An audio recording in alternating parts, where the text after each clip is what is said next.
Miss Chris Aquino, abay sinagot si Mr. Anjo Iliana sa mga pambabatikos at pambabastos muli na naman online. Atake si Mr. Anjo Iliana. So this time, matapos niya pong atakihin isa-isa ang mga dabber cards. Si Miss Chris Aquino naman po ang kanya pong naging hot topic sa kanyang kamakailan lamang na live video dito po sa Black App or sa TikTok. Ayon po sa ilang mga online news, si Anjo Iliana binabastos si Miss Chris Aquino.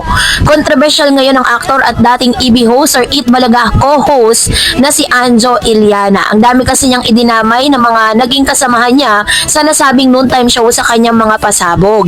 Nagre-pressure course naman ang mga Marisol sa isang panayam sa aktor na nagbanggit nito ang naging jowa niya, ang dating presidential sister at ex ni James Yap na si Chris Aquino.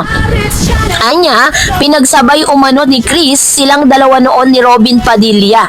So ganito po yung pinapalabas niya, no, na nagkaroon sila ng relationship ni Chris.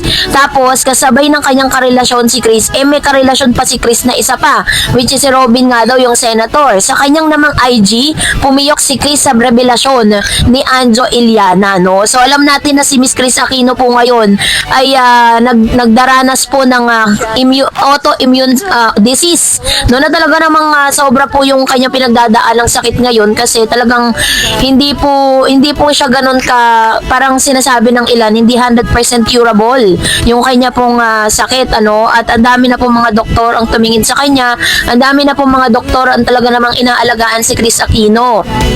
Pero binigyan niya pa rin po ng oras ang pagsagot sa mga aligasyon nitong si Mr. Anjo Iliana. At ito po ang nilalaman ng kanyang statement. Say ni Anjo Iliana, "You filled my room with pink balloons for our first anniversary. Hindi ako proud, but he said that he started, we didn't last 3 weeks because pinagsabay ko sila ni Robin."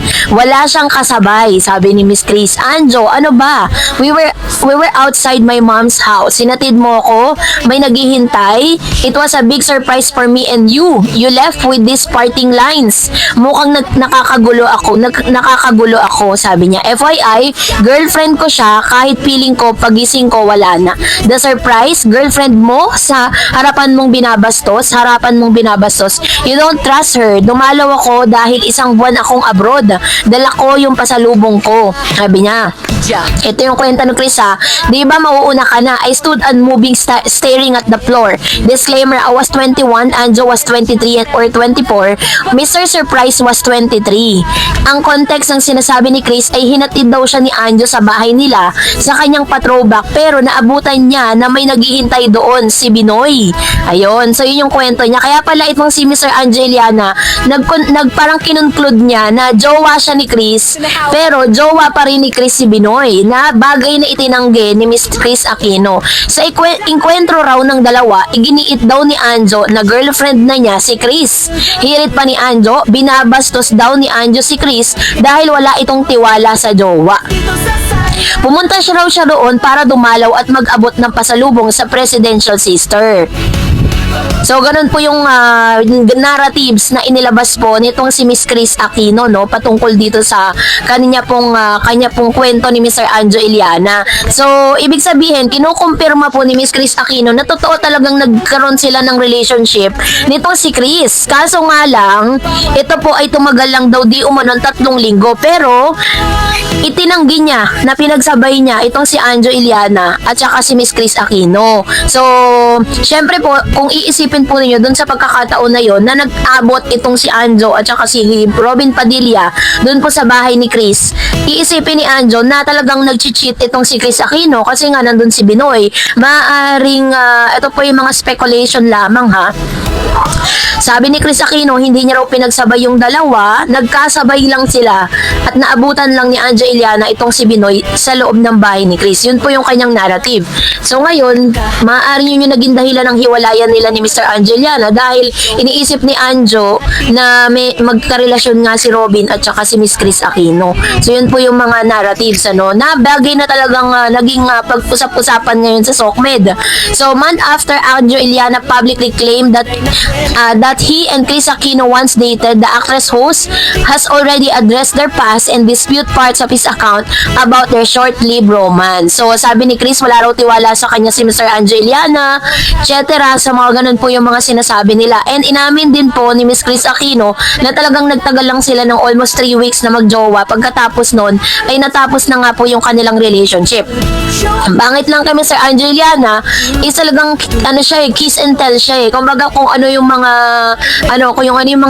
nakaraan na talagang binabalik niya yun. Kahit ano pang kalagayan ni Miss Chris Aquino ngayon, alam natin na nakaratay na po si Chris sa kanya pong sakit no na dinaralas ngayon ng autoimmune disease, pero hindi pa rin ito nakaligtas kay Mr. Anjo Iliana. Talagang ginagamit niya talaga tong mga ginagamit niya tong mga experience niya na to get viewers, 'di ba? Para talagang kasi kapag po kasi si Mr. Anjo Iliana naglalabas ng mga chismis patungkol sa showbiz, dumadami kasi yung viewers niya sa TikTok. That's the reason why parang nasanay siya, no? Pero meron din pong interview si Mr. Anjo Iliana. Sinabi niya in June interview with Snooki Serna for the later YouTube channel, Anjo said he and Chris dated briefly but ended things after he learned she was also linked to Robin Padilla and Aga Mulak early in her showbiz career. Padilla, then an action star, is now a senator.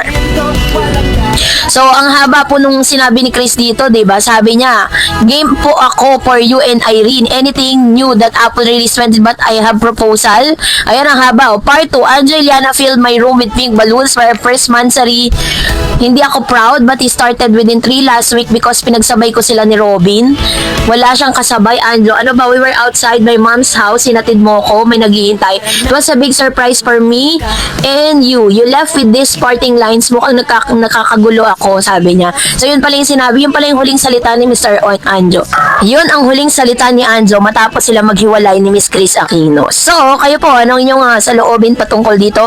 Comment down below. That's it for today. For more videos and updates, please don't forget to like and subscribe. And please don't forget to follow my Facebook page, Dareds TV, and Dareds channel. God bless everyone. Makjam.